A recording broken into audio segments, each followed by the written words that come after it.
드리고 싶은데요. 오늘 여기 앞에 나오신 분들을 어떻게 생각하고 계신지 이야기를 한번 들어보겠습니다. 뭐 이웃에 대한 관심이든 더불어 잘 살기든 뭐 지역 발전이든 간단하게 자기가 하고 있는 일 같이 소개해 주시고 그런 고민에 단상을 한 번씩 한 2분 이내로 짧게 한번 나눠보도록 하겠습니다. 먼저 박준호 선생님. 예, 반갑습니다. 저는 전북 새로운 사회를 여는 연구회가 저희가 2011년 6월에 공식적으로 발족을 했는데요. 그 새로운 사회를 여는 연구원이라고 아마 서울에 지금 한 100여 명 정도 회원, 아니 10,000명 정도의 회비를 내는 회원들이 있습니다. 그래서 10명 정도의 연구원들이 어떤 좀 새로운 정책들을 만드는 그런 일들을 하고 있는데, 그런 것들을 좀 전라북도에서 어떻게 좀 같이 지역에서 좀 그 역할을 할까 그렇게 고민을 하다가 저희가 2012년에 그 좀 전북 새로운 사회를 여는 연구원을 만들었고요. 그래서 거기에서 지금 매월 한 차례씩 모여서 독서 모임을 이렇게 하고 있습니다. 그래서 거기에 지난번에는 톨스토이의 국가는 폭력이다 이런 것들을 이야기를 했는데 그 국가가 저희들에게 당연히 그 속에서 살아가고 있기 때문에 몰랐지만 국가가 어떤 좀 좋은 점도 있지만 이게 또 어떤 좀 우리들의 국민들의 또 어떤 것들 억압하고 하는 이런 것들을 깨닫는 그런 좀 시간이 있었고 그렇습니다. 그래서 그 나름대로 어떤 좀 인문학 관련된 것들을 좀 만들어서 지역의 사회복지나 시민사회에 그런 좀 커리들을 좀 공급하고 보급하는 역할들을 큰 목표로 잡았었는데 지금도 이렇게 그걸 하고 있는 과정입니다. 아직까지 확정된 것은 아니고요. 그래서 아마 앞으로의 그런 과제를 수행하기 위해서 매달 이렇게 독서 모임이라든가 1년에 한 2번 정도 토론회라든가 강연회 이런 것들을 진행하고 있습니다. 전북 새로운 사회를 여는 연구회의 박준호입니다. 반갑습니다. 예, 또 이래서 최대 전북 세력인 것 같아요. 예.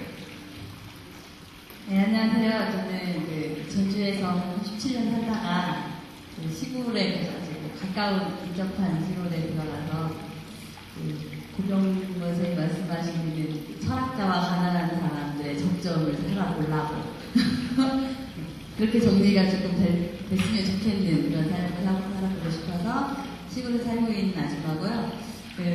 주로 하고 있는 일은 이제서야 3년째밖에 안 돼서 잘하는 거 별로 없는데 시골에서 살려고 하다 보니까 작은 의미의 교육이 좀 잘 될 필요가 있더라고요. 그래서 초등학교 2개, 중학교, 고등학교가 있거든요. 위원회 그 학교 선생님들은 선생님대로, 학부모들은 학부모대로, 아이들은 아이들대로 좀 한 자리에 모이는 자리만 많이 이렇게 만들어도 만나고 연계해서 좋아지겠다 싶은 일들을 그 지역 분들이 만들어가고 있고 저는 거기에 신분등을 하고 있고요.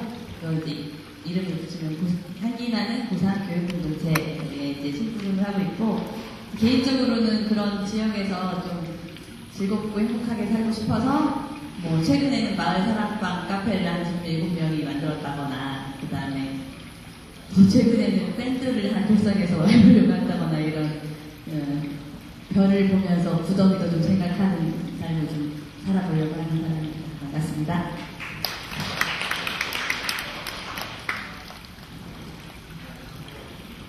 마이크 안 나오네.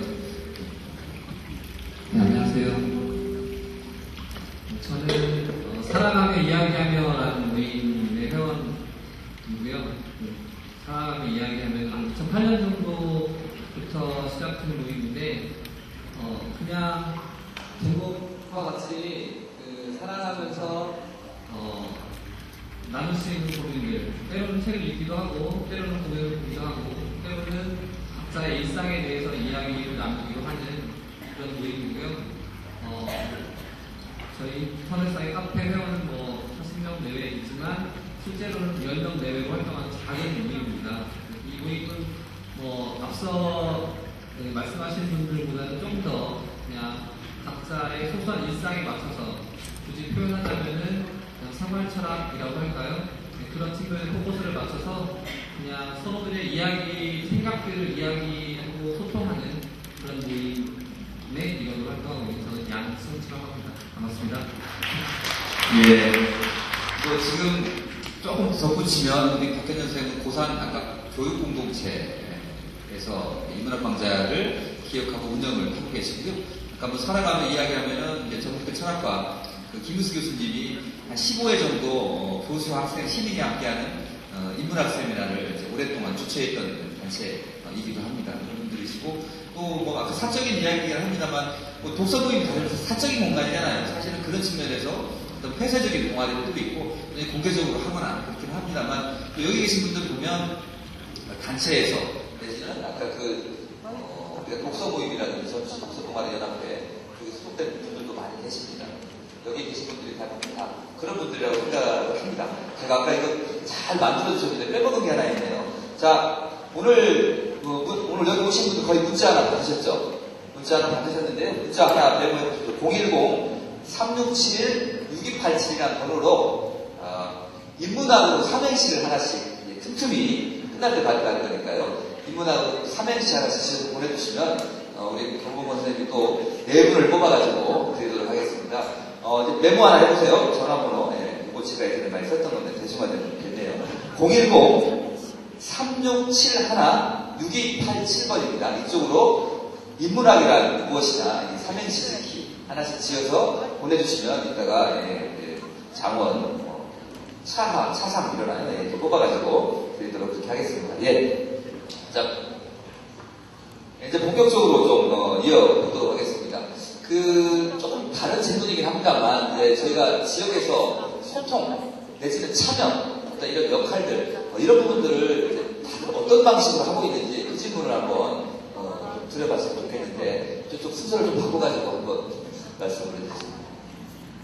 소통 참여하는 저희 모임에서는 좀 전에 소개해 주신 대로 인문학 공개 세미나 이런 모임을 통해서 저희가 참여라는 참여 공유라는 것도 하고 있는데요.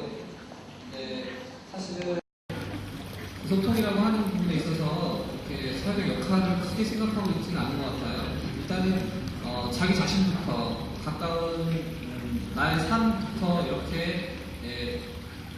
그것을 이제 소통하는 부분은 이런 뜻이 아닌가 싶습니다. 자기 혼자서 자기 혼자 생각하기라고 하는 게 그것보다는 누군가의 시선을 빌려서 또 내가 생각하지 못했던 방향에서의 어떤 그런 것들을 좀 더 깊이 하고 그리고 그동안 내가 생각해보지 못했던 지혜라는 지혜를 나누는 그런 기회 그리고 이제 지역에서의 소통과 같이 이제 그 지역이 특별히 우리가 뭐 어떤 큰 운동 차원이라기보다는 저희 생각에는 우리가 살아가고 있는 곳이기 때문에 그곳의 고민들, 그러니까 내 삶의 터전의 고민들이 무엇일까라고 발견하고 그런 이슈들에 대해서 우리가 어떤 생각을 가질 수 있을까. 그래서 다양한 시각들을 나눠보는 것. 그래서 하나의 통일된 시각을 갖기보다는 다양한 시각들을 통해서 그 이슈가 어떤 다양한 측면들을 가지고 있는지 서로 생각해보는 그런 기회. 개인적으로는 저는 인문학이 그 질문을 하는 힘인 것 같고요. 그 질문을 하기 위한 또 하나의 그 인문학이 가지고 있는 방법이 되는 것 같아요. 그래서 그런 방법이 그게 어떻게 보면 뭐 인문학이라는 이름을 하지만 우리가 인간이니까 우리가 묻는 질문이 인문학이 아닌가 이런 생각이 들거든요. 그래서 그런 질문들을 공유하고 소통하는 게 가장 가까운 출발점이 되지 않나 이런 생각으로 저희는 이렇게 정형화되고 이러기보다는 그때그때 방법을 만들어가고 그럴 수 있지 않나 그렇게 생각하고 있어요. 그래서 인문학 공개 세미나 같은 경우도 앞으로도 계속해서 어떻게 될지 모르겠지만 필요한 방식이 있다면 그때그때 만들어내면 되니까 그렇게 자유롭게 저희 생각하고 있습니다. 예, 뭐 바로 이어서 뭐 제가 사정을 많이 하는 건 별로 적절하지 않은 것 같아서 정확한 질문이 올라오죠.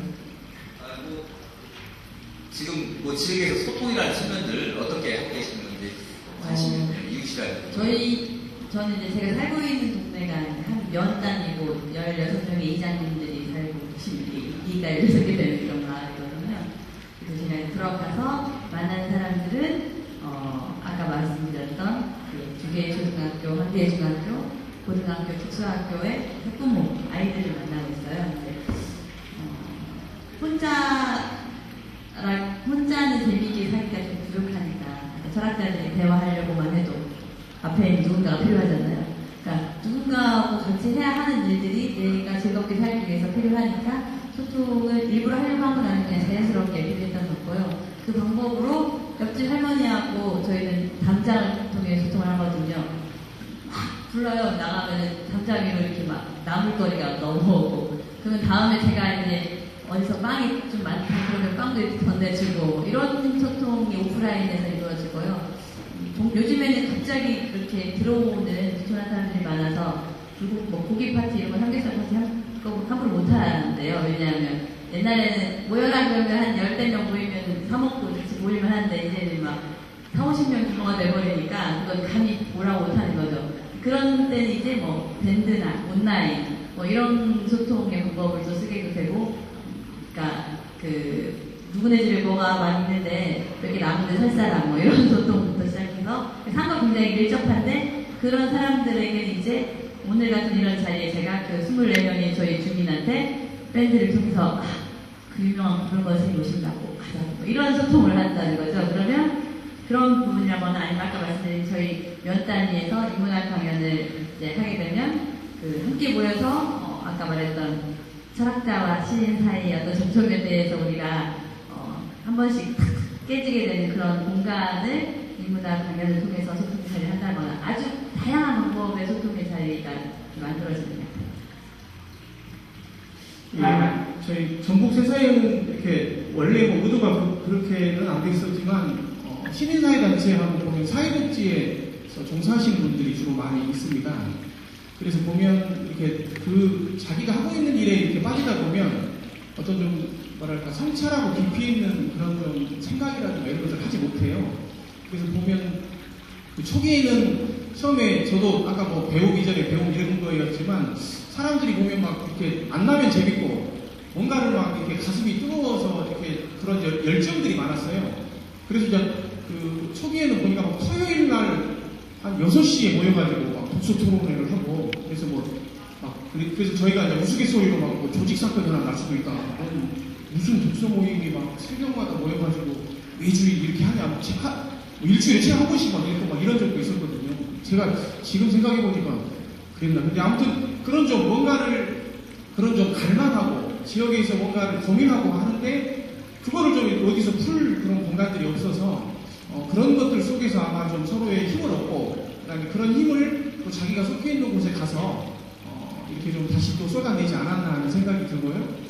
그래서 뭐 혼자서 생각하는 것은 그냥 꿈이지만 여러 사람들이 같이 고민하면 같이 이렇게 좀 자기 일들도 좀 알려내고 서로 연계해가지고 똑같은 일들도 큰 어떤 성과를 내는 그렇게 하지 않았나 하는 생각입니다. 이상입니다.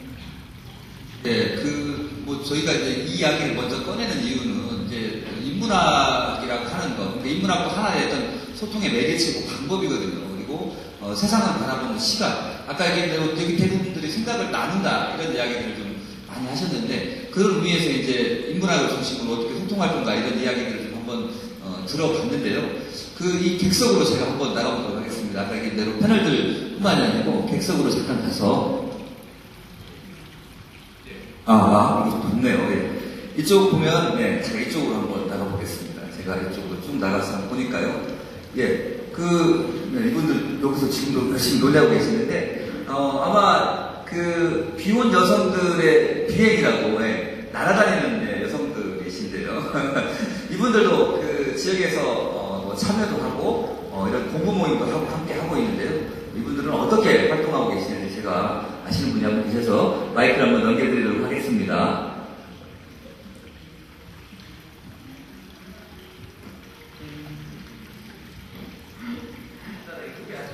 네, 삼촌동에서 공간빅이라고 여성생활 문화공간을 운영하고 있습니다. 저희는 딱히 인문학 이렇게 말하기 좀 어렵고 소설기라고 하는 것, 책 같은 경우는 소설기라고 하는 것을 통해서 지역에 있는 여성들, 남성들은 없고요. 지역에 있는 여성들이나 비혼 여성들과 함께 읽으면서 나누고 얘기를 하고 있습니다. 거의 이제 사는 얘기가 되는 것이고, 좀 이제 그게 결국에는 인문학이 얘기하는 것이라고 생각하지만 다른 사람들이 보기에는 되게 소소하고 삶에 있는 이야기를 좀 나누면서 서로 성장하고 배워가는 것 같습니다. 예, 이번에는 앞쪽으로 한번 봐서 우리 어린이 도서연구회 박상규장님 계시는데요. 예. 안녕하십니까. 어린이 도서 연구회 전주지에 있는 박상지입니다. 저는 저희 회에서는 어린이 책을 주로 읽어서요. 어렸을 때 유치원에서부터 엄마와 아이들과의 소통, 그 다음에 이 아이가 자라면서 초등학생, 중학생, 고등학생이 되면서 어떻게 하면 부모하고 소통을 잘할 수 있을까? 어렸을 때 그림책부터 청소년 책까지 읽으면서 책을 통해서 소통하고 있습니다. 감사합니다. 예, 이제 무대로 좀 올라가 보겠습니다. 제가 또 왔다 갔다 하니까 카메라들이 또 바쁘네요. 이게 또 이렇게 하면 또 안 되겠다는 생각이 또 얼핏 들었습니다.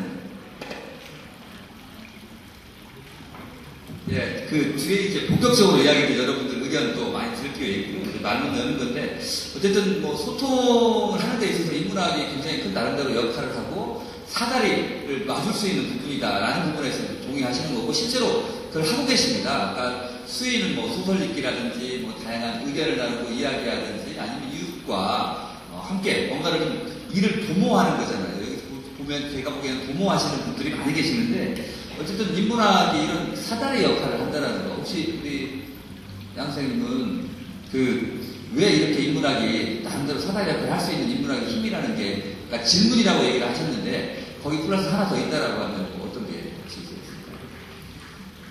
인문학이 소통의 사다리가 되는 부분은 이제 기본적으로 인문학은 학제 간의 그런 부분을 넘나들 수 있는 그런 조금 더 근본적인 질문을 하기 때문에 그런 소통이 가능하지 않은가 이런 생각이 드시고요. 그리고 여러 가지 저는 먼저 이런 말씀 한번 드리고 싶어요. 요즘에 인문학 강좌 되게 많고 그리고 인문학 행사도 되게 많아요. 근데 진짜 난 이게 인문학을 필요해서 하는 건가 유행이라서 하는 건가 이런 질문 드리고 싶더라고요.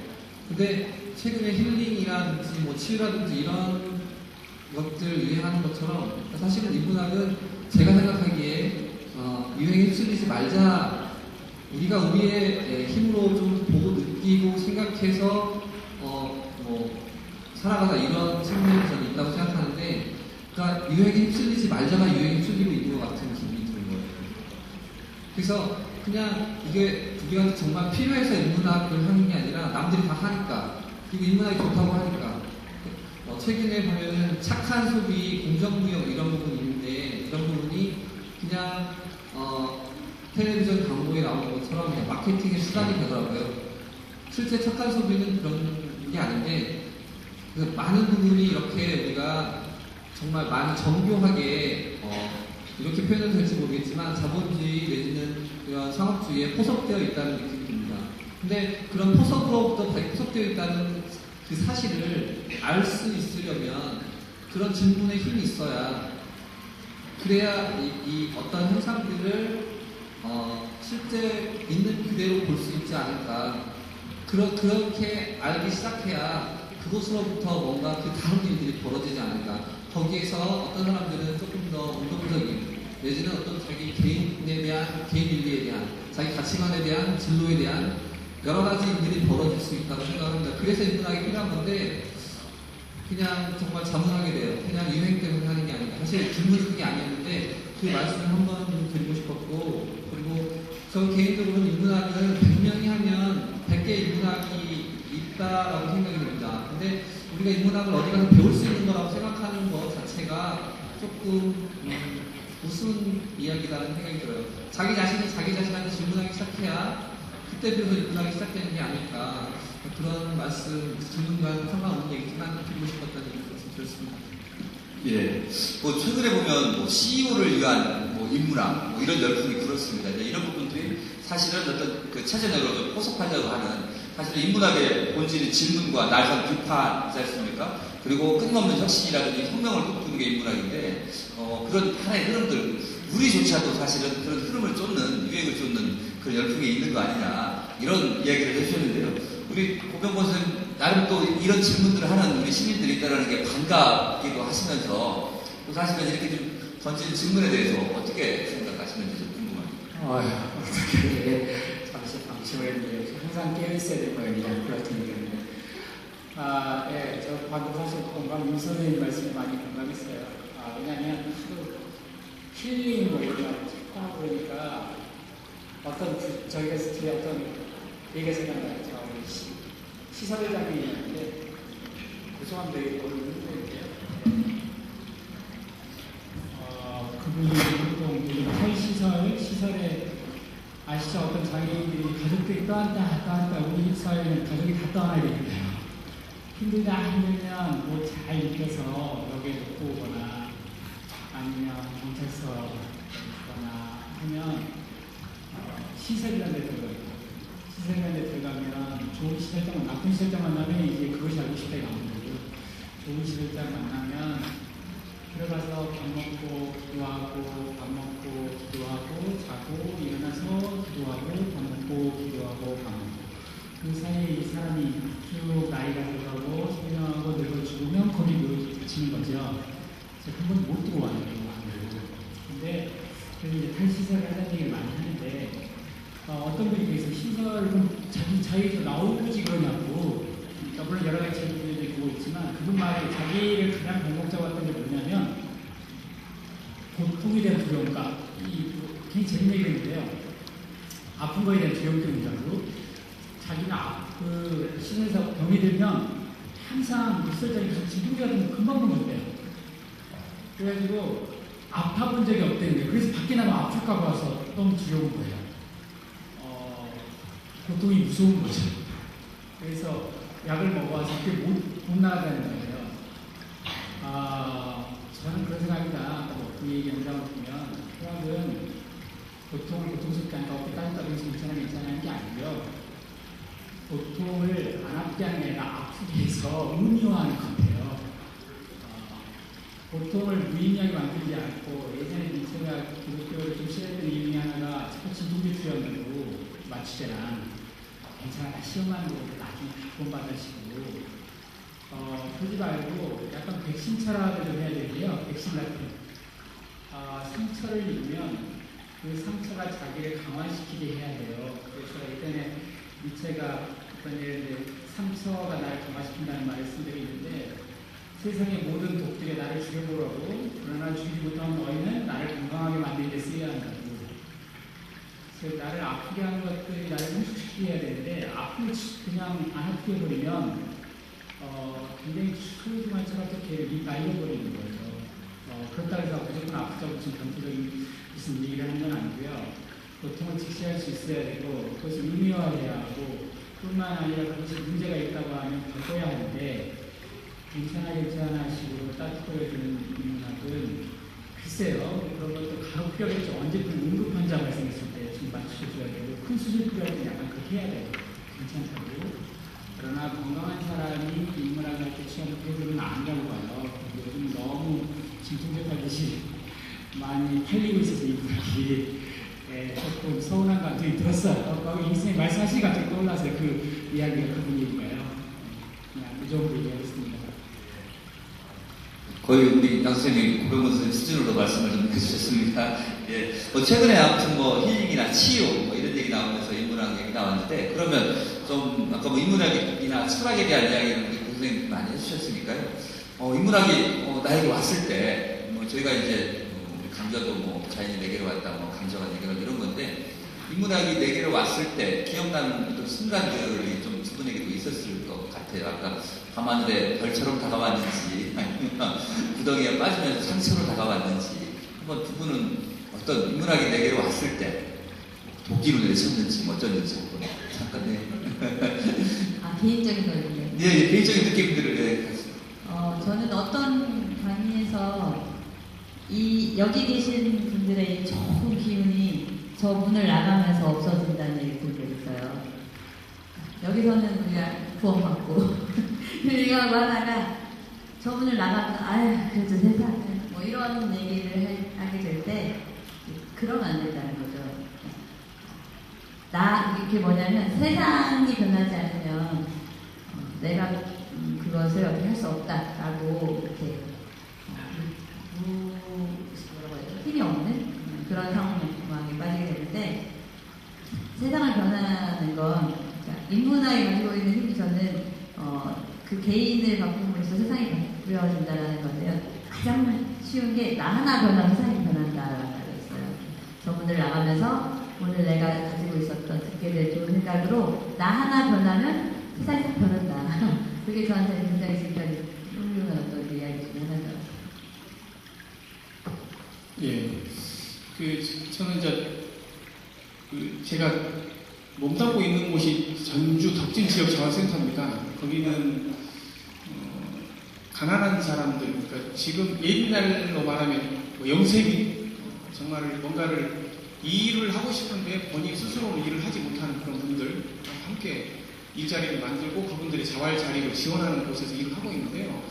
그분들이 가지고 있는 생각들을 이게 조금만 바꾸면은 뭔가가 이렇게 좀 세상이 바꿔지고 하는데 그런 것들을 이렇게 바꾸는 게 참 어렵더라고요. 그래서 제가 한 2년 정도 전에 그런 말은 인문학이지만 인문학을 하려고 한 게 아니라 그분들하고 함께 그분들이 가지고 있는 생각들을 계속적으로 들어보고 그 다음에 좋은 시들도 이렇게 낭송하게 하고 그 다음에 그분들이 좋아하는 노래들도 이렇게 좀 들어보고 그러면서 한 3, 4개월 정도를 하고 그 다음에는 한번 그분들에게 글을 한번 써보자, 글을. 그래서 이제 글을 한번 써봤어요. 근데 글을 이렇게 거창하게 유명한 사람이 쓰는 글이 아니라 본인들이 가지고 있는 자기들의 그런 좀 솔직한 생각들을 써고 그거를 또 발표하게 하고 또 그러면서 어떤 분들은 또 울기도 하고 어떤 분들은 또 그런 가난이라고 하는 문제들이 보면 이분들이 아무리 노력을 해도 안 되는 그런 근본적인 문제들이 많더라고요. 저도 같이 울기도 하고 그러면서 한 거의 1년 정도 뒤에는 이렇게 거창한 책은 아니었지만 저희가 그분들의 이름을 한 12명 정도 됐어요. 저도 글을 좀 써서 그래가지고 약간 이렇게 인쇄소에다가 그래도 해가지고 본인들 이름을 써가지고 그거를 그냥 책을 한 권씩 나눠드리는 그런 일들을 했었는데 그러면서 그분들도 정말 자기 이름이 새겨진 어떤 좀 책을 만들고 그런 좀 뿌듯한 그런 것들을 좀 느꼈던 것 같은데요. 그러니까 저는 인문학이라든가 이런 것들이 어떤 좀 자기의 어떤 좀 전혀 다른 곳이 아니라 자기가 하고 있는 일 속에서 어떤 좀 그 사람들의 생각을 바꾸고 그 사람들의 어떤 좀 가치를 바꾸는 일들에 좀 필요하지 않겠나 하는 생각이 들고 그래서 좀 그런 좀 그 노력들이라든가 이런 것들이 좀 제게 이렇게 어떤 강의를 받고 이렇게 하는 것보다는 가르치는 게 아니라 우리 말씀하신 것처럼 가르치는 게 아니라 그분들에 의해서 제가 더 받는 함께 배우고 함께 성장하는 그런 좀 과정이 아니었나 이런 좀 말씀을 드리고 싶습니다. 예, 거의 고병건 선생님이 느꼈던 그런 감동과 같은 감동을 좀 느끼셨던 것 같습니다. 그런 자활센터에서 좀 있고요. 사회복지사 전라북도 회장님이시거든요. 늘 그분들 어려움들 많이 살피고 다니시고 하시고 계십니다. 예, 그러면 아까 얘기한 대로 여기서 문을 나갔을 때 예를 들면 달라질 거다 이런 이야기들을 많이 하고 있는데 아까 우리 양 선생님이 얘기한 것처럼 사실은 제가 초록강좌를 기획한 지가 이제 10여 년째 되잖아요. 그러면서 이제 굳이 남는 부분들 물론 이제 이 영향력들이 좋은 기운으로 많이 퍼져나갔을 거라고 생각을 하지만 실제로 강좌 자체가 어떻게 보면 하나의 어떤 소비처 아닌가. 일상적으로 이런 모임들이 좀 지속이 되고 그 안에서 토론하고 또 같이 또 실천도 하고 참여도 하고 좀 이런 부분들이 좀 있었으면 좋겠다 싶은데 여기 보니까 강연들 많이 들어 다니셨고 초록공대 수강생분들도 앞에 계시는데 앞에 부부가 계시네요. 이 강좌를 좀 듣고 가는 느낌들 그리고 그 안에서 깨우치고 깨달았고 이런 부분들이 일상생활에서는 어떻게 이어지고 있는지 아쉬움이 있다라고 하면 어떻게 좀 보완이 됐으면 좋은지 앞에 계신 분 제가 부부기 때문에 말씀해 주시면 제가 책을 한번 선물로 드리도록 하겠습니다.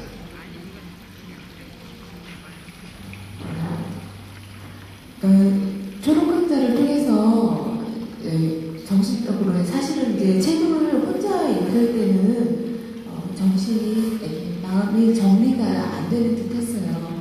근데 여러 사람들하고 어울리면서 같이 이야기를 들으면서 같은 같은 생각을 가지고 있는 사람이 이렇게 많구나 하는 그 기운을 느꼈다고 할까요? 그리고 그것을 돌아가면서 나 자신부터 좀 뭔가 달라져야겠다라고 생각했고요. 주변으로부터도 조금씩 추천하고 아주 조금씩 변화하고 있다는 느낌을 들고 있습니다. 감사합니다. 네, 의견이었고요. 혹시 여기에 지금 독서 동아리 지금 꾸준하게 해오고 계시는 분 손 한번 들어봐 주실 거예요. 제가 알기로 거의 다 있는 걸로 알고 있는데. 우리 고3의 이남준 선생님 혹시 어디 독서 동아리 좀 해보신 분 어디 계십니까? 네, 끝에요. 네, 마이크 한번 좀 전해주시기 바랍니다. 손 좀 들어주시고요. 네, 고3, 네. 네, 예. 질문 다 했다고 책 드리는 건 굉장히 공평하지 않은 일일 수 있겠으나 여기서는 괜찮습니다. 공평하게. 질문. 네. 독서 동아리 오랫동안 꾸준하게 해오셨잖아요. 네.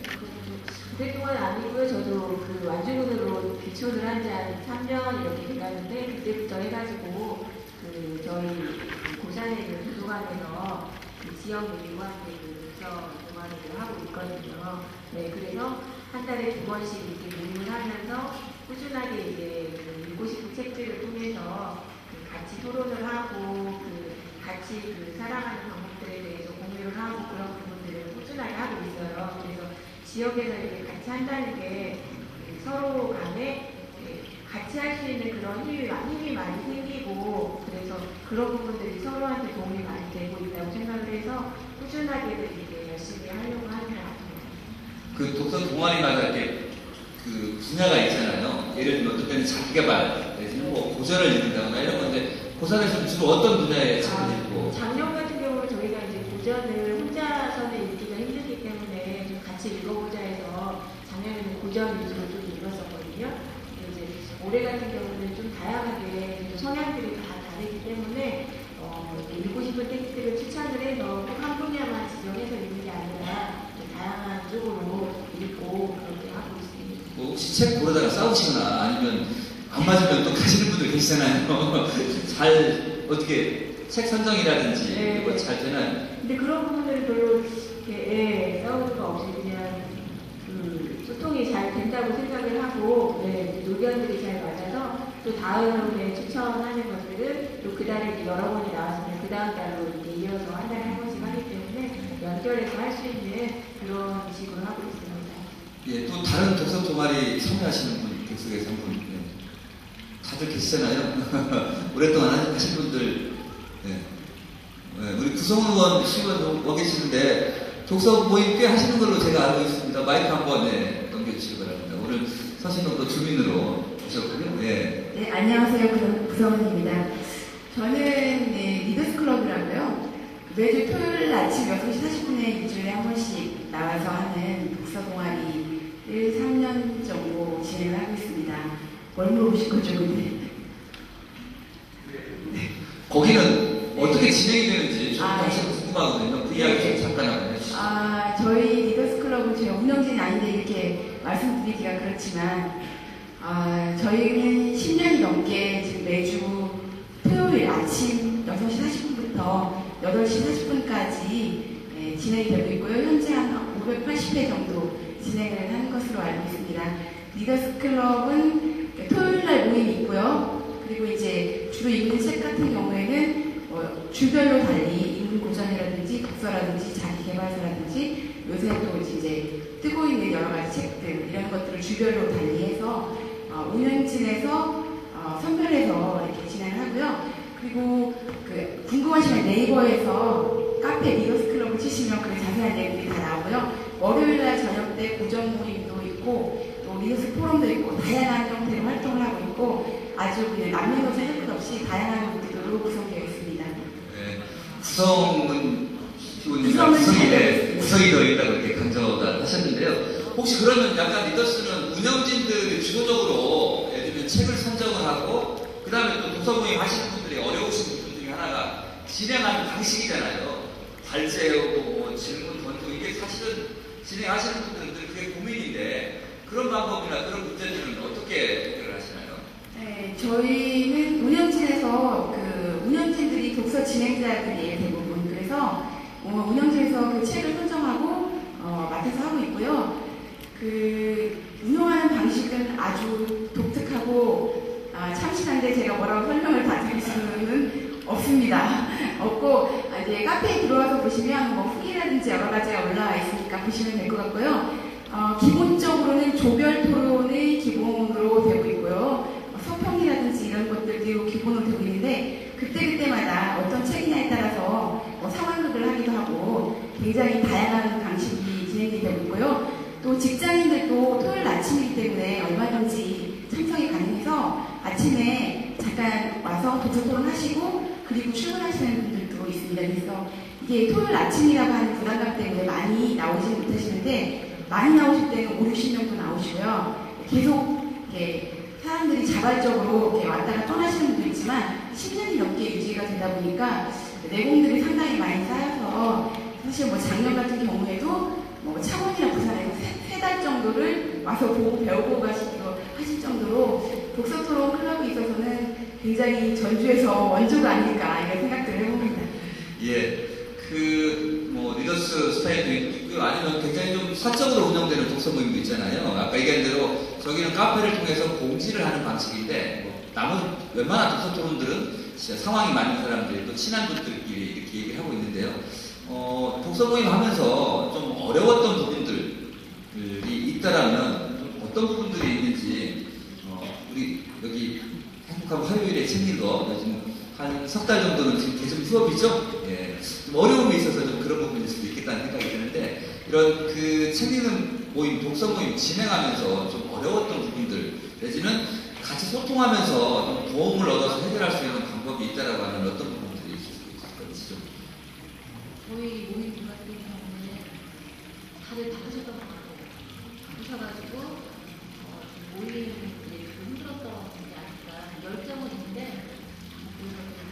그래서 저희가 지금 모임을 한 지 한 6년 정도 된 것 같아요. 6년 정도 됐는데 일주일에 한 번씩 만날 때도 있었고 2주에 한 번씩 만날 수도 있었고 그 사이에 근데 좀 쉬었었어요. 6개월 쉰 적도 있고 이렇게 있었는데요. 그게 왜 쉬었냐면요. 바빴어요. 그 회원들이 각자 활동 영역에서 바쁜 사람들이었어요. 직장인이기도 하고 뭐 배우는 사람들이기도 하고 해서 좀 쉬었지만 계속 매년 동안 연결이 되었고요. 사실은 지금 좀 쉬고 있거든요. 한 6개월 정도 쉬고 있는데 뭐 내년에 또 이제 뭐 연결하자, 연결해서 계속 하자 이런 말이 있는데요. 저는 생각이 그래요. 이 모임을 계속 유지하는 것도 좋지만 책으로 만나서 꼭 책으로만 만날 필요는 없는 것 같고요. 뭐 다른 이제 구성원들이 다른 또 책 모임 가서 활동할 수도 있다고 생각을 하고요. 저 또한 뭐 다른 책 모임이나 다른 모임 가서 활동이 있을 수 있는 거고. 그래서 그냥 자연스럽게 지금 지켜보는 입장이거든요. 모임이 되면 모르는 거고 옛날 방식대로 모일 수도 있고 다른 방식대로 모일 수도 있고 이런 상황이고요. 저희 같은 경우는 다양한 책을 읽었어요. 저희가 이제 인문학 독서 모임이기 때문에 다양한 책들을 읽었었고 또 이제 다 독서 모임 하시는 분들은 다 느끼는 거겠지만 나 혼자 읽는 거 하고 여럿이 읽고 토론하면서 배우는 게 사실 굉장히 많잖아요. 다른 시각을 접하게 되면서 이제 좀 그러면서 처음에는 어떻게 보면 지식을 찾으려고 지식을 쌓으려고 모임을 했던 것 같아요. 처음에는 알고 싶다는 그걸 믿어서 모임을 하게 됐는데 나중에는 나 자신에 대해서 좀 알게 됐던 독서모임을 통해서 그렇게 되면서 뭐 많이 읽고 이런 것도 중요하잖아요. 물론 뭐 궁금하니까 궁금할 때 물론 막 찾아서 읽어가지고 이 책도 읽고 저 책도 읽고 이런 분야 저런 분야 읽어야 되지만 굳이 그렇게 책만 주구장창 읽을 필요는 없다는 좀 생각도 있어요. 있고 저희는 이제 독서모임을 통해서 아까 뭐 소통하는 방법, 도움 어떻게 서로 의미하고 있는데요.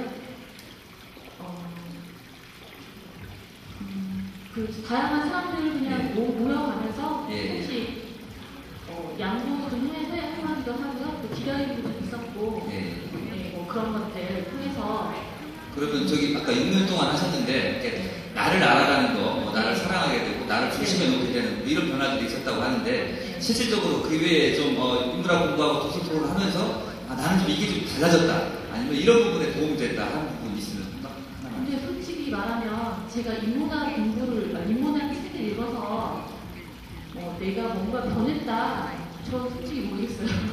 그러니까 뭐 책을 읽었기 때문에 내가 뭐 달라졌고 변화가 됐고 이런 거는 모르겠어요. 하지만 책도 있지만 또 다양한 사람들을 만나잖아요. 제 말은 책에서뿐만 아니라 다양한 사람들을 만나고 성별, 또 연령도 있잖아요. 다양한 어떤 그런 모임 내서라든지 이런 사람들을 만나면서 책도 책이지만 저는 주로 보면 책에서 배웠다라기보다는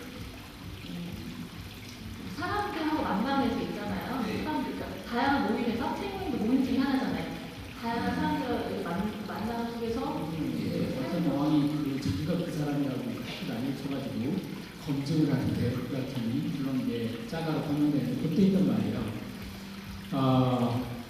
철학은 이제 패배에 알고 있으면 그 상황이 굉장히 재밌습니다. 근데 어쨌든 결론만 말하면 플라톤이 재밌는 말이 있어요. 철학은 로고스가 아니라고 말이니까 로고스는 말이라는 뜻입니다. 다이알로그는 두 사람이 말하는 거고 모놀로그는 한 사람의 말이지 말이 아니라 행하는 거라고 했는데 그러면서 재밌는 말이 있어요. 그 철학 왕은 철학자 도장을 받고 싶은 플라톤한테 그 왕은 자기가 막 일부친 말을 걸고 또 여기저기서 들었던 고상한 개념들을 플라톤이 계속 수반했어요. 플라톤은 계속 이거 번지 틀렸다는 걸 알려주고 싶은데 철학은 그런 게 아니라고 그러면서 이제 다 파토나고 돌아와서 한 말이 있어요. 플라톤이 자기가 말하고 싶은 진리가 어떤 거냐면 사람이 공동생활을 하지 않습니까? 이렇게 같이 사람 만나고 살고 하다 보면 부딪히는 일이 많아요. 그러니까 혼자 있는 사람은 철학을 안 해요. 듣고 할지 모르겠어요. 땅굴 가지고 있으면 이 철학은 같이 사는 거에 있는데 살다 보면 부딪히면 뭐가 발생합니까? 열받는 일 구성이고 열이 받아요. 그러다가 갑자기 세게 부딪히면 돌멩이가 좀 부딪히면 불꽃이 튀는데 진짜 열받는 거죠. 불꽃이 튀는데 그것을 정면을 딱 응시하다 보면 그 불꽃이 내 영혼에 이렇게 옮겨붙는 일이라고 했어요. 그때 뭔가 알게 된 거예요. 그래서 말로 줄 수가 없다고. 그래서 나에 대해서 나의 철학은 책으로도 안 나오고 그것을 쓰지도 말라고 했어요. 물론 지금도 어마어마한 수가 나오겠습니다만 플라톤에 관한 책은 저는 그 말이 옳다고 봐요. 아까 책도 습관이 되면 안 좋다고 말씀을 드렸었는데 그 책을 중요하지 않는 게 이제 진짜로 책이 이미 뭔지는 모르겠지만 우리가 책도 물론 그것도 배제할 건 아니에요. 알처스 불꽃이 튀게 하는 그것에 그리고 그 렌트에 부딪히면 물론 플라톤은 도서관에서 너무 아쉬운 게 제가 플라톤보다는 하나 더 썼을 것 같은데 가령 뭐 이런저런 어떤 유명한 인간이 와서 한마디에서 제일 유명한 게 아니죠. 근데 그게 진짜 불꽃이 튀어서 렌트에 붙을 수 있습니다. 혹은 훌륭한 선생님 만나서 그래 내 비결 가져가라 해서 넘겨받을 수 있지만 모든 렌트들은 그 기분을 어디서 얻어야 되냐면 자기 자신 태워서 듣는 게 뭐예요? 자기 자신 안에서 즉 자기 안에서 기분이 안 나오면 그냥 꺼집니다. 그래서 중요한 걸 받아와줘요. 무슨 말이냐면 자기 삶에서 그런 기름이 공급되지 않으면 아무리 어디선가 불꽃이 튀고 막 좋은 생각을 했지만 사산되거나 유산되거나 어려서 죽거나 그냥 꺼져버려요. 그런 의미에서 선생님 말씀이 참 공감해요. 좀 쉬어서 할 수도 있고 잘하는 게 무슨 우리 업보도 아닙니다. 또 다른 의미 사진은 뭐또 그 책을 또 책이 좋은 게 있으면 읽기도 하고요. 아까 인생 살아가면서 그런 건 되게 좋게 들었는데요. 그런 것들 속에서 기름을 풍성하게 기름지게 갖고 나가는 말입니까? 그래서 내 멘트들을 펴는 거겠죠. 전적으로 공감하고요. 120% 공감합니다. 예, 이 말씀 해주시니까 여기 계신 분들이 마음이 굉장히 편해지시는 것 같고요. 저도 뭐 아까 독서를 습관이 되면 안 된다 얘기할 때 저 속으로 굉장히 박수 쳤습니다. 책 읽으려고 하는 마음 자세가 되게 중요한 거구나. 일단 그런 측면에서 마음 편하게 놓였던 것 같습니다. 예, 이 네 분께는, 질문해 주신 분들께는 순서대로 돌아가서 책을 한 번씩 전해드리도록 하겠습니다. 예, 지금 인문학 관련해서 굉장히 많이 치열합니다. 여기서 네 분을 뽑아가지고 또 이렇게 한꺼풀씩 또 벗겨내도록 하겠습니다. 간단하게 좀 제가 한번 설명을 해드리고 심사는 우리 문병건 선생님이 해주시겠는데요. 예. 7727. 문 한번 띄워줘 보시겠습니까? 자, 인문학입니다. 자, 한번, 네, 아주 괜찮아요. 네. 자, 문 한번 띄워줘 보시죠. 시작. 인간의 문제를 고민하는 학문이 인문학이다. 이렇게 얘기하셨고요. 이분은 하나니까 좀 불안했어. 그래서 하나를 더 내주셨어요. 다시 한번 이거를 그냥 제가 한번 읽어보겠습니다. 인문학으로 소통이 될까? 이렇게 하셨습니다. 문제는 많지만 학습하고 함께 공부하면 가능한 일. 이게 지금 한 분이 두 개를 내셨는데, 예. 둘 중에 하나 하면 그냥 2번으로 몰고 가는 2번이 좀 나은 거 같죠. 그죠? 예. 그랬고요. 372 소개 한번 해드리겠습니다. 문 한번 띄워주시죠. 시작. 인간들이 모여서 문사철을, 여기서 문학사회 철학입니다. 예. 학 배우고 익혀서 머리가 아닌 가슴으로 실천하는 것이다. 이분은 뭐 그냥 안 되면 되게 하라는 것 같습니다. 배우고 익혀서 이렇게 하셨고요. 예. 아이디어가 좋습니다. 4639님 예, 한번 보시겠습니다. 대부분 전부 다 인자는 인간이 들어가네요. 예, 자, 인간이란 무엇인가? 문학적으로 말하자면 학문하는 동물이다. 이렇게 하셨고요. 예. 그 다음 또 인간인데요. 예. 그 인간이 없는 걸로 제가 한번 나가겠습니다. 예. 0115님이 인간이 아니 지금까지 전부 다 인간이었어요. 5개가. 자, 문 한번 띄워주시기 바랍니다. 다시. 인정 없이 살던 어른들이 문학이라는 틀에서 다시 인정을 배우는 학생이 되는 것. 예. 인간을 벗어나니까 이야기가 조금 더 잘 되는 것 같습니다. 그 다음에 또 인간이 없는 걸로 또 한번 가보겠습니다. 3297님인데요. 예. 다시 한번. 인생의 어느 정점에 서 있을까? 문득 강의를 듣는 중 스며든 인식. 학교에서 배울 수 없었던 배움 이전의 절시감. 야, 멋집니다. 네. 다음에 인자 빼고요. 예. 제가 이제 마지막 하나만 더 하고 이야기 한번 이어가 보겠습니다.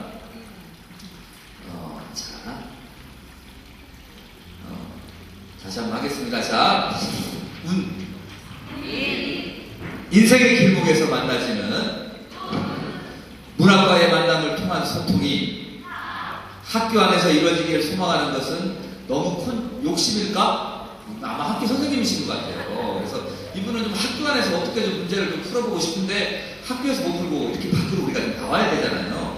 이런 부분들이 아쉬움이 있는 것 같습니다. 제가 이제 마지막 정리 말씀할 때까지만 우리 문병건 선생님 말씀 안 시킬 테니까 요거 충실하게 해서 요거 네 분만 좀 뽑아주시기 바랍니다. 이거 다 드리고 싶은데요. 예. 일단은 이제 그거 또 이제 심사위원으로 역할이 좀 바뀌셨습니다. 오늘 저에게 이제 이런 이야기들이 좀 됐으면 좋겠다 질문지를 우리 비빔밥국 운영위원이신 김노현 작가님께서 많이 써주셨는데 이 이야기보다는 조금 더 현실적인 이야기를 좀 하고 마무리를 좀 할까 합니다. 또 저녁에 또 일정들이 있잖아요. 또 구덩이에 빠지지 않기 위해서 여러 행보들을 또 하셔야 되는 게 많기 때문에 5시 이전에 마무리를 하도록 하겠습니다. 내년에 사실은 여러분들이 이제 고민들이 많으시잖아요. 독서 동아리 하면서 아까 여기 가셨는데 전주시에는 약 50여 개의 독서 동아리 연합회가 있다라고 합니다. 여기 계시는 분들은 사실은 어떻게 하면 이 독서 동아리가 좀 확대가 되고 그 다음에 우리가 안정적으로 공부를 할 수 있는 공간도 필요하고 그 다음에 지원도 좀 필요합니다. 지원이라기보다는 이제 행정의 역할이겠죠. 내년에 또 지방선거인데요. 지난번에 나왔던 얘기는 전라북도의 그런 중요한 거점으로 도립도서관이 하나 있었으면 좋겠다. 단순하게 장서수를 떠나서 지역에서 인문학할 수 있는 거점. 올해 보니까요, 이번 달에 보니까 인문학 진흥에 관한 법률까지 제정이 되어 있는 이런 상황입니다. 이런 부분들, 그래서 우리 전라북도에서도 우리 소통부장님도 오시고 하셨으니까, 물론 뭐 그게 그 행정의 역할보다는 우리 스스로의 또 노력들, 그 다음에 이제 이런 작은 도서관이나 이런 부분들이 좀 많이 좀 있잖아요. 이런 부분들에 대해서 지역에서 인문학이 좀 확장이 되고 인문학이 공동체를 활성화시키는데 기여할 수 있고 더 나아가서는 지역의 주체로서 좀 참여할 수 있는 지역의 나선 비판도 가하고 또 지역의 주체로서 역할을 할 수 있는 이런 부분들 우리 패널들 이야기 한번 들어보고요. 여기 계신 분들 또 4분 총해서 들어보면 다시 될 것 같습니다. 그러면 제가 책하고 또 끝까지 남아주신 분들을 위해서 또 추첨을 해야 될 것 같습니다. 그렇게 해야 될 것 같은데요. 우리 아까 좀 지역에서 우리 좀 소외된 이웃들과 함께 이 인문학을 통해서 뭔가 문제를 풀어보려고 하셨던 우리 박준호 선생님께서 먼저 저희는 뭐 이렇게 준비된 계획이 없습니다. 오시는 대로 그냥. 제가 일을 이렇게 하다 보니까요, 정부라든지 지방정부에서는 어떤 좀 성과, 이분들이 어떤 좀 일을 통해서 그런 어떤 결과물, 돈을 얼마를 벌었냐, 아니면은 뭐 이렇게 수급자에서 뭐 탈수급을 했냐, 이런 것들을 이렇게 많이 따지더라고요. 요즘 뭐 특히, 그래서 저는, 뭐랄까, 저희 자활센터에서도 계속적으로 요구를 하고 있는 게 어떤 거냐면, 이렇게 좀 가난하고 어려운 분들, 아까 우리 선생님이 말씀하셨던 교도소에 계셨던 분들, 중증 장애인분들에게 우리 일반 사람들이 생각했었을 때는 그 사람들한테 하는 게 무슨 의미가 있겠냐 이렇게 하지만 제가 해보니까 순간에 그런 아까 말한 것처럼 별을 보고 어떤 장애인의 인생이 바뀐 것처럼 그분들에게도 끊임없이 그런 좀 어떤 교육이 필요하다고 저는 생각해요. 이게 뭐 지식이 아니라 그분들의 삶의 생각을 바꾸는. 그래서 이제 그런 것들을 어떤 예산이라든가 정책을 만들어서 어떤 그런 좀 자활에 오셨던 분들, 그 다음에 수급자 이런 분들에게 그런 좀 정기적인 그런 인문학 교육, 이런 필요하면은 이렇게 방문해가지고 하는 것들, 이런 것들이 좀 어떤 체계화가 되고, 구체적으로 운영이 되면 아마 당장은 돈을 당장은 많이 벌거나, 이분들의 당장 변화하지는 않겠지만, 앞으로 그런 좀 빈곤 문제라든가 이런 것들을 해결하는 그런 좀 구심점이 되지 않을까 하는 그런 생각입니다. 조금 구체적으로 아까 운영을 한번 해보셨잖아요. 예. 그래서 예를 들면 강사은행이 필요하다거나 아니면 강사는 다 조직하고 계약할 수 있는데 예산이 필요하거나 아니면 스스로는 어떤 노력을 할 테니까 내가 조금 구체적으로 좀. 구체적으로 하면 저희가 전라북도라든가 지방자치단체의 자활기금이라는 게 있거든요. 그래서 그거를 어떤 좀 일하시는 분들에게 쓸 수 있는 그런 자활기금을 지금은 이제 주로 쓰는 게 뭐냐면 어떤 점포를 얻는 거라든가 이렇게 없어지지 않는 걸로 이렇게 기금이 활용되고 있어요. 그래서 그것을 어떤 좀 참여주민들의 교육을 하는 거라든가 그분들의 어떤 좀 훈련을 하는 거 이런 것들로 좀 아까 말한 것처럼 글쓰기를 한다든지 이런 것들을 통해서 하면은 좀 더 좀 근본적인 변화가 있지 않을까 이런 생각입니다. 농촌에서는 어떻게 이런 인문학 강좌라든지 이런 공동체의 기회를 좀 확대해 나갈 수 있는 좀 이런 역할들을 행정에서 해줬으면 좋겠다. 아니면 우리 스스로는 좀 이런 노력을 앞으로도 해보고 싶다. 이런 거좀 말씀. 저희 같은 경우는 주민자치센터가 없으면 인문학 강의도 못하고 뭘 해보도 못합니다. 근데 도서관에서도 중요한 역할을 해주시기도 하는데 그게 오늘 고병원 선생님이 저희 이런 모임을 위한 사다리 내리는 미끼로 왔듯이 인문학 강연, 생모임 이런 게 사실은 저희가 한 번뿐인 인생을 제대로 한번 살아보겠다는 사람들의 미끼거든요. 그 장이 되는 건데 그런 것들을 하려면 우리끼리 만나는 만남이 어느 정도 됐다가는 조금 더 다른 사람들에게 들어볼 수 있는 강사들이 필요하거든요. 근데 그런 분들을 부를 때 그때마다 주머니 돈을 털기가 참 어렵더라고요. 시골일수록. 그래서 아까 무슨 강사연예인을 해주셔서 그런 강사를 모실 수 있는 돈만 주면 우리가 면에 있는 회의실이나 이런 강당을 통해서 할 수 있으면 그렇게 큰 돈 들이지 않고 그런 거를 일상에서 맛볼 수 있는 고마움이 있을 것 같고요. 그 다음에 그런 장소나 강사에 대한 그런 것들에 조금의 지원으로도 저희가 행복해질 수 있지 않을까 이런 게 있고 물론 이제 주체들이 있어야 되겠죠. 그리고 이제 제일 요즘에 좀 피부에 와닿는 거는 그 동네에서 저희 지역의 엄마들이 밴드를 한번 해보겠다고 해서 이제 면장에도 만나뵙고 어디 만나봤는데 그 연습할 공간이 없어요. 조용히 책 읽는 게 아니라 시끄럽기 때문에. 근데 딱 눈앞에 어디 컨테이너 박스가 이제 있어서 이제 군 소관이어서 저희가 전화를 했죠. 미술 전시하는 컨테이너라서 분야는 다르지만 문화예술가시니까 우리 여기서 몇 달만 연수할 수 있도록 해주면 안 되겠냐고 했을 때 그분이 저는 생각보다 정말 행복했던 건 고민해보시겠다고 했어요. 그거 안 돼요. 원래 목적과 달라서 이렇게 얘기하지 않고 고민해보겠다고 했는데 다음에 죄송한데 여차저차해서 임대하기가 좀 어렵습니다 라고 해주셨는데 저는 그런 얘기를 들었을 때 수령이라고 하는 관이라고 하는 데 계시는 분들이 그렇게 말랑말랑하고 이렇게 우리들이 뭐 인문학을 하는 이유가 전부 행복하게 좀 먹을 만 이렇게 필요한 만큼만 벌고 나머지는 행복으로 살겠다라는 이런 걸로 살기 위해서 이렇게 몸부림치고 있는 것처럼 그런 여유를 그 윈들하고 함께 가셔야 하는 행정에서 그런 식의 어떤 생각을 가질 수 있는 기회가 있는 것 자체가 그 말랑말랑해지는 그런 것들이 좀 있다면 저같이 이렇게 지역에 말도 안 되는 미술품 전시해놓은 컨테이너에 엄마들이 밴드 연습하게 속담을 빌려주세요. 뭐 이럴 때 이게 소통이 되는 것 자체 뭐 이런 것이 저는 참 필요한 것 같은 그런 기회를 계속 가지기를 바랍니다.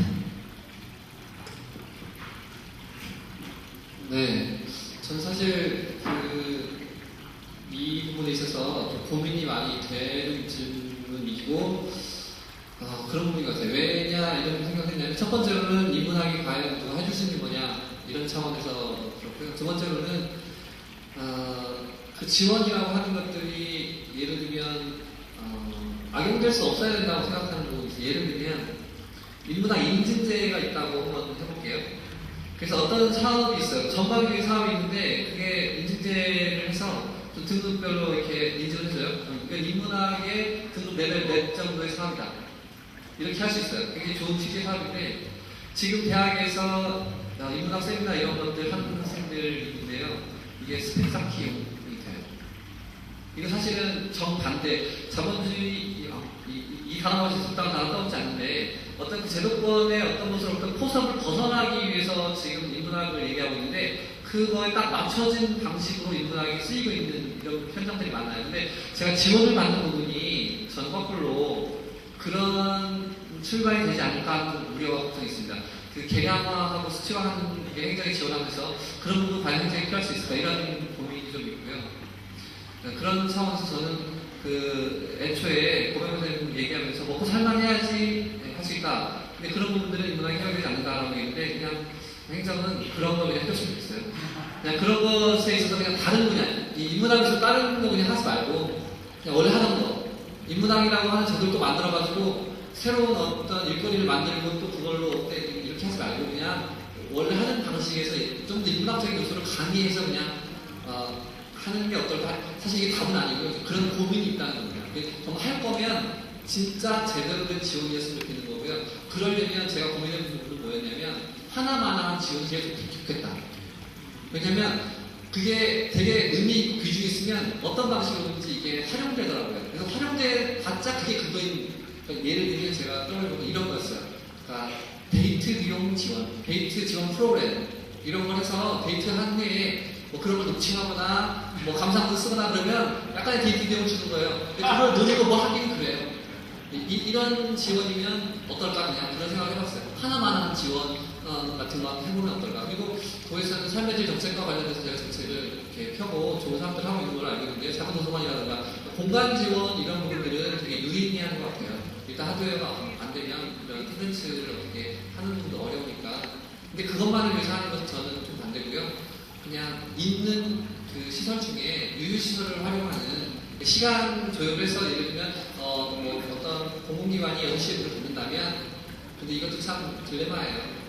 왜 그러냐면 그러면 그 6시에 운영하는 그 시설 종사자들의 삶은 또 어떻게 해야 할 것인가까지 고민이 되더라고요. 근데 그런 것들을 많이 고민해서 조금 더 뭔가 그런 일이 자율적으로 돌아갈 수 있고 통제된 방식이 아니라 그들 스스로 아까 말씀하신 대로 가르치는 게 아니고 스스로 배우게 하는 어떤 게 인문학이라면 그런 고민들이 좀 있었으면 좋겠고 그러니까 개인적으로는 그런 악용과 상관없이는 워낙 많은 인문학 관련된 분들이 있으니까 이정현 선생님께서 말씀하신 대로 강사 주제 너무 좋을 것 같고요. 그리고 또 우리가 토론 문화에 익숙하지 않은 분이 있으니까 우리 곳에 따라서는 어떻게 이 모임을 진행해야 될 것인가 적당한 용어 떠나지 않지만 약간의 컨설팅이나 도움이 같은 어떤 방식으로 누가 사회를 진행하는가 이런 것들을 진행해 줄 수 있는 곳이 있으면 좋겠다 이런 막연한 생각을 해봤고요. 또 하나는 그런 정보를 모임, 강좌 이런 부분들을 접할 수 있는 다 찾아다녀야 되는데 이게 인문학이 사실 학제를 못 나누는 거니까 이와 관련 예를 들면 전주시 평생학습센터 분 아까 와 계셨었는데 그런 곳이라든가 많은 곳에서 사실은 그런 역할을 해줄 수 있을 것 같아요. 물론 그냥 인문학 그 포털 어떤 강좌 사이트가 생긴다면 뭐 더 좋겠죠. 그래서 그런 것들을 통해서 아까 제가 데이트 지원 프로그램 얘기했는데 그게 그냥 그렇게 끝나지 않고 예를 들면 올해 뭐 1년에 한 번 그걸 가지고 페스티벌을 한다거나 다시 또 이렇게 그러니까 직접 지원이 아니라 약간 간접 지원 방식이면 저는 그게 좀 더 유의미하지 않을까. 예산을 직접 지원하기보다는 전주시에 센터가 있지만 전라북도에도 아마 제가 평생 학습 원이라고 하는 이런 개념의 이런 거점 시설들이 만들어야 되는 걸로 알고 있고요. 그 다음에 어쨌든 인문학도 아까 뭐 등급을 나눌 수 있거나 인증할 수 있는 건 아니지만 법률적 협의 안에서 지원할 수 있는 그런 근거들이 좀 만들어져 있습니다. 그게 이제 직접적으로 지원하는 거. 제가 알기로 예를 들면 전주시 열린 시민강좌 저희가 20강 하는데 한 8천만 원으로 알고 있습니다. 이렇게 자발적으로 시민들이 모여서 하는 강좌들 충분하게 그 이상의 어떤 뭐 효율성이 없는 그렇습니다만 참여와 효율성이 높음에도 불구하고 오히려 시민들이 만들어내는 게 질적인 측면이나 양적인 측면에서 훨씬 효율적인 부분도 있는 거거든요. 그 원칙, 그러니까 요거는 이제 뭐 자활사업에 대한 되는 건데 직접이 아닌 간접적인 지원으로서 인문학의 구분과 내지는 그런 토론 문화에 활성화를 위해서 했으면 좋겠다라고 해서 전문가들께 정리를 좀 잘 해주셨던 부분이 있는 것 같습니다. 이런 부분들 객석에서 아까 얘기한 대로 그 이외에 사실 너무 넓게 좀 얘기를 해주셔서 그러는데 이런 부분들 좀 얘기했으면 좋겠다 이렇게 하시면 말씀을 말씀을 마이크 좀 전해주시겠습니까? 예. 네, 안녕하세요. 어린이부서 연구회에서 어린이 책을 한 10년 정도 보았던 박미경입니다. 저는 오늘 여기에 오면서 머릿속으로 생각을 했어요. 저는 어린이 책을 물론 봤지만 그것도 인문학이랑 관련일 거고 인간을 중심에 두는 어떤 문화를 보는 자체가 인문학이라고 생각을 하고 있고요. 제가 아까 이제 앞에 여러분들이 말씀하셨지만 저는 사실 제 삶이 이렇게 책 보기를 하면서 굉장히 많은 변화를 일으켰고 제 삶의 방향 전환을 이어놨어요. 그러니까 아까 고병호 선생님이 말씀하셨던 어떤 툭 치는 깨달음 그런 것들을 한번 맞아본 적이 있었고 그걸로 인해서 분명하게 내 삶이 변화했기 때문에 이 문학과의 소통이 얼마나 중요한지 알고 있고 제가 한 가지 시에서 운영하는 그 센터 쪽에서 소외된 계층의 아이들을 찾아가서 책과 만남을 해주는 프로그램이 하나 있었어요. 3년 전부터 좀 해오고 있는데 그 소외된 계층의 아이들을 찾아갔을 때 제가 근래적으로 작년부터 한 1년 정도 만나는 애가 뇌측 장애라고 해야 되나요? 2살 어떤 그런 상황에 10살 된 아이예요. 2살 기능을 가지고 있는 아이한테 그 아이와 꾸준히 일주일에 한 번씩 책 읽어주고 그 아이에게 들려주고 20분, 30분씩 할 때 그 아이의 어떤 변화되는 모습을 저는 경험을 했고 그게 우리가 인문학을 강좌를 듣는 우리들의 역할이 아닐까. 이렇게 좋은 재정하에서 지원을 받아서 50개가 넘는 동아리에서 많은 사람들이 책을 보고 있고 활동을 하지만 그걸 가지고 내 안에서 공유하는 게 아니라 그걸 밖으로 우리가 풀어낼 수 있는 용기를 가지고 있어야 된다고 생각을 하고 그게 정말 인문학이 지역 안에서 소통하는 게 아닐까. 우리 안에서 소통이 아니라 더 외부적으로 찾아가는 학문. 저는 좀 우리가 그렇게 해야 되는 게 여기는 우리들의 역할이 아닐까 이런 생각을 해봅니다. 우리가 뭘 해야 될 것인가에 대해서 분명하게 정리를 잘해주셨습니다. 박수 한번 부탁드리겠습니다. 예, 그 시간을 끝나게 하는 것도 사실 중요한 덕목인데요. 아까 이제 저희들이 이제 요구하는 내용, 사실은 이제 이 내용은 지난번에 준비 모임에서 좀 이야기, 아까 뭐 우리 도서관이 왜 필요한 건지 어떤 형식인지 이런 이야기까지 좀 많이 나왔던 부분도 있으니까요.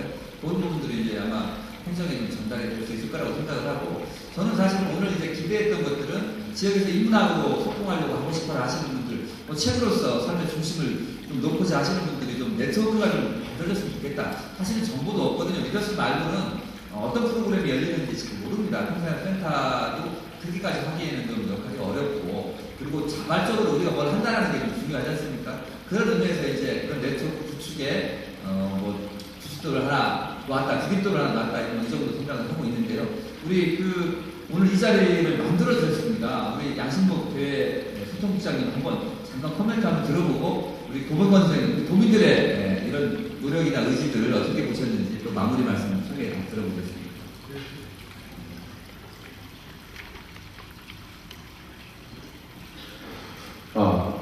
예, 대소통장 양진국입니다.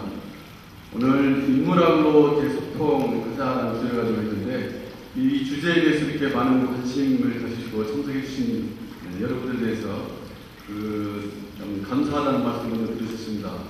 또 이렇게 토요일날 바쁜 쉬는 날 바쁘기도 하고 쉬는 날인데도 불구하고 분위기 좋게 끝까지 저희를 지켜주신 참석하신 분들께 감사드립니다. 이렇게 전주시 구성의원 아주 바쁘신 일정에도 불구하고 끝까지 참석해 주시는 데 감사드리고요. 오늘 멀리서 와주신 고병관 선생님 특강해 주셔서 감사드리고 토론대로 참석해 주신 양승수 선생님, 박현대 선생님, 박근우 선생님, 또 사회에 이끌어주신 이정현 부사장님께 감사드립니다. 제가 소통장을 맡으면서 어떻게 하면 소통을 잘할 수 있을까? 소통은 또 왜 필요할까? 저도 많이 고민하고 그래서 오늘 저도 끝까지 하는 참석을 이렇게 했습니다. 평상시에 저희들이 5번째 하는 과정에 일정이 주중형이 되면 일정 때문에 끝까지 참석하기가 좀 어려웠었는데 오늘은 정말 특강도 듣고 끝까지 참석했습니다. 그러면서 소통이 왜 필요한가에 대해서는 여러분들은 다 아시기 때문에 소통이 잘 되면 미치는 영향이 굉장히 크다는 걸 잘 알고 있지 않습니까? 우리 행정에서 소통이 잘 되면 갈등을 줄여면서 행정의 비용을 또 개인이나 가정에서의 소통이 잘 되면 아까 별을 보고 인생을 바꾼다라는 얘기 했을 때에 행복을 추구하는 굉장히 큰 힘이 변화된다는 거. 그럼 이 소통을 어떻게 해야 잘 할 것인가?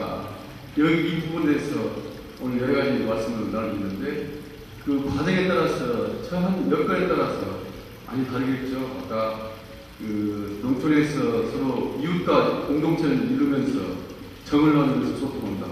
굉장히 좋은 사례이고 또 책을 통해서 독서하면서 서로 공감을 하면서 소통한다는 거. 저는 아까 비혼 모임 저는 있는 줄 몰랐습니다. 비혼 크루 여러분들이 이렇게 서로 공감하면서 이렇게 힘을 모아가는 이런 것이 소통 힘이고 그렇게 함으로써 또 나 혼자의 힘으로 바꿔서는 이 사회를 바꿀 수 없다는 거. 우리 모두가 공감하고 그렇게 했을 때 밝은 사회, 또 행복한 사회로 바꿔지는 것이 이게 소통의 힘이다라는 것 같을 때 소통이 굉장히 중요하다는 것을 다시 한번 느꼈고 제가 소통 공자로서 100개월 지내는 느낀 과정을 좀 이렇게 정리합니다. 저희는 보인장에 갔을 때 의지를 가지고 충분히 들어줘야 된다. 들어주는데 상대방 입장에서 충분히 입장을 이해를 해야 된다. 그렇게 하고 그렇다고 해서 들어준다고 다 되는 것이 아니고 친분이 형성되었을 때만이 서로 마음을 여는 것이다. 한 번 만났을 때 이 마음을 여는 것이 아니다는 거죠. 그래서 서로 이해하고 공감하고 동의까지 해주려면 적어도 몇 번은 만나야 됩니다. 그래서 굉장히 끈기를 가지고 인내를 가지고 소통했을 때 그 부분이 이루어진다는 것을 몇 개월 동안 체험을 했습니다. 그래서 소통이 굉장히 어렵다는 것도 알고 또 어렵지만 굉장히 소중하고 중요하다는 것을 알았습니다. 그런데 오늘 인문하고 소통하기 여러 케이스가 다 있는데 그 케이스별로 다 이루어졌을 때 결국은 세상을 바꾼다, 행복하게 바꾼다 이런 측면에서 여러분들 존경스럽고 오늘 같은 이런 모임이 더 활성화됐으면 좋겠다라는 말씀을 드리고요. 아까 토론자분께서 혹시 또 도에 내 사진 필요한 거 아닌가라고 생각했었는데 그런 것은 아닌 것 같습니다만은 어떤 공간이 필요하다든지 이랬을 때 도에 열린 공간 많이 있습니다. 아니면 또 민간시민이라도 저희들이 연결해서 활용할 수 있도록 하고 이런 모임이 더 활발하게 이루어지기를 기대하면서 오늘 늦은 시간까지 많은 시간 할애해가면서 끝까지 잘 해주신 여러분들 다시 한번 깊은 감사의 말씀드립니다. 고맙습니다. 마지막으로 우리 오병원 선생님, 오늘 거의 시간을 감사드리고 얘기 듣고 싶은데, 아무래도 시간이 됐기 때문에. 저도 말하는 걸 굉장히 좋아하는 사람입니다만, 생선 들은 사실 온갖 생각이 막 나네요. 그래서 좋은 말씀들이라 방금 말씀하신 거 순간에도 행정기관이 정말 원공부자 될까 라고 말할 때도 어떤 사람이 생각나서요. 제가 만났던 어떤 사람이 생각나서 참 사람 많이 만나네요. 그분을 보니까 행정기관이 인문학에 도움을 좀 받아야 되겠다라는 느낌으로 지원을 좀 받아야 되겠다는 반대로. 왜냐하면 아까 제가 교도소에서 강연을 한 달 했다고 했지 않습니까? 강연교도소에서 였고요. 그런데 보통 이제 거기 재소자들을 한 달 정도씩 들어요. 그래도 좋게 듣는 게 아닙니다. 왜냐하면 중역 교신이라 오라스목금을 다 들어야 되고 4시간씩 들어야 되고 숙제가 많아요. 철학을 한번 그렇게 들어보세요. 오라스목금 4시간씩 들으면서 한 달간요. 머리가 터지고 다시 중역사람이 싶어지실 겁니다. 진짜로. 중역사람이 쉽지 않은 모양이에요. 그런데 어쨌든 한 달이에요. 그러면 끝나고 피자 먹고 수료를 합니다. 그런데 그걸 1년간 듣는 분이 있었어요. 교도관분이. 계속 들어야 됐어요. 근데 그 1년 끝나고 워크숍이 있었습니다. 이렇게 평화의 문화 이게 이제 잘 됐나 안 됐나 평가도 하고 그런데 그분이 이제 두번째 오셨어요. 근데 제가 그런 중요한 이제 그런 의미가 있다는 식의 얘기를 막 했어요. 한 분이 형사정책의 분인가 제 기억에 그분이 듣다가 손을 들어서 질문을 했어요. 참 좋은 얘기고 교도소에 인문학 필요하다는 걸 알겠다고. 그런데 지금 여건이 그렇지 않다고 밥 먹는 거 반찬도 그렇고 심지어 의약품 같은 것도 교도소가 받지를 못해서 예산 때문에요. 안 된다고. 그런데 제가 어떻게 해볼 수 없는 말이죠. 그런 말은. 근데 그냥 현실을 들이댔으니까요. 그런데 갑자기 그 교도관분이 벌떡 일어나시더니 인문학도 약입니다 그랬어요.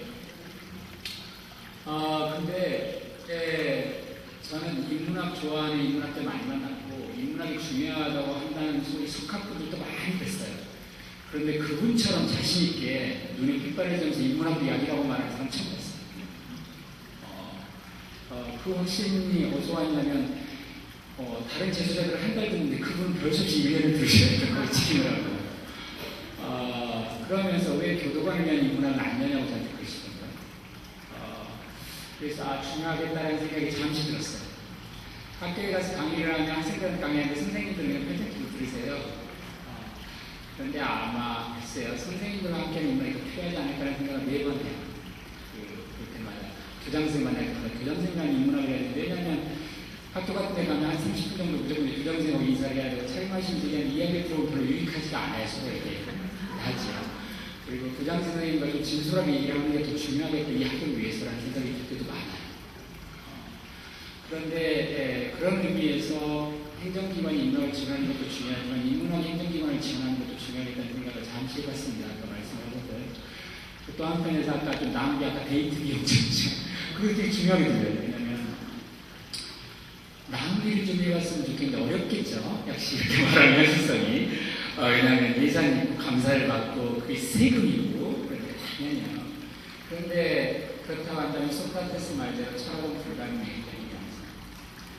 왜냐하면 낭비가 불가능하면 여유 여가가 없는 거잖아요. 그러면 안 되는 거예요. 역으로 보면 지금 이 자리를 포함해서 지난번에 어디 고등학생들하고 일과하게 토론을 해놓고 그 얘기 한번 더 해드리고 싶네요. 교도소 계속 하니까 교도소 얘기 듣거든요. 예전에 저 앞에 어떤 분이 제가 신혼 죽었다고 말을 해버린 모양이에요. 거기 교도소에서 재소자들한테. 그런데 웃긴 거는 저기가 교도소에 인성교육을 하시는 분들의 70%가 목사님이세요. 그리고 20%가 스님이고 10%가 신부님 좀 된대요. 근데 거기에 어떻게 오래 감옥에 있어야 되는 사람들 중에 상당수가 기독교로 교정을 해가지고 기독교 신앙을 갖고 있어요. 모범수로 생각되기 위해서 그럴 수도 있고 아니면 진심으로 뭔가 마음의 변화가 있어서 진심으로 거기서 주를 받게 되는 분도 있고요. 그런데 신을 죽었다고 이렇게 뽀뽀 때 일부는 맞다고 그러고 아니라고 난리가 났고 저는 이제 다음에 강의를 하러 갔는데 그 교도관분한테 들었어요. 안양교도소가 굉장히 오래 일제시대 때 있던 교도소인데 서른도 맡고 있다가 안양까지 갔는데 창립일 처음으로 밤새 각 사방마다 재소자들이 신을 인야없냐고 써왔었다고. 얼마나 쓸데없는 일입니까?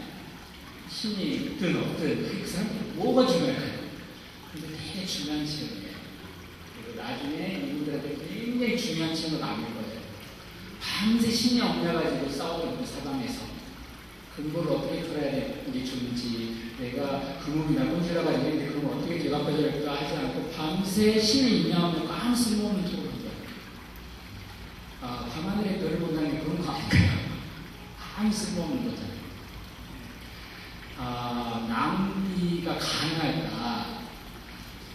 법대로 살면 안 돼요. 철학은 법대로 살기를 가르친 게 아니고 사는 법을 알아라고 가르친 거거든요. 사는 법의 공통이잖아요. 사는 법에 법이 사는 법이 잘 안 맞으면 별수 없이 법 좀 바꿔달라고 하면서 감옥을 가기를 그냥 감수하는 사람들이 철학자들 같아요. 소크라테스도 그랬고 다. 역으로 따지면 그 상상력을 근데 줄 수 있을까, 법적 기관이. 그건 잘 모르겠어요. 그러나 사는 게 이게 아니지 않나라는 느낌을 줄 수 있는 것이 없다면 그 사회는 아주 질서 잡힌 채로 그냥 죽어갈 거예요. 정부를 갈아끼는 체험이요, 혹은 렌트를 받고 하는 체험, 어떤 체험 있지 않습니까? 그 체험이 사회를 살린 거거든요. 예전에 다 우리가 지금 생각하면 어떻게 저렇게 살았을까 싶은 삶을 살았잖아요. 그런데 이제 다르게 살지 않습니까? 그런 것은 모두가 잘 지키고, 주어진 인생에서 열심히 살아서 생긴 일이 아니고요. 누군가는 그것을 넘어서 상상을 해서 사는 게 이런 게 아니라는 생각에 도달했던 어떤 사람들, 그 사람들이 가져온 거고, 불가능하겠지만 데이트 비용을 줄 수 있는 행정기관이라면 혹시 뭔가 하고 어떻게 보겠습니까? 그런 생각을 해봤어요. 네.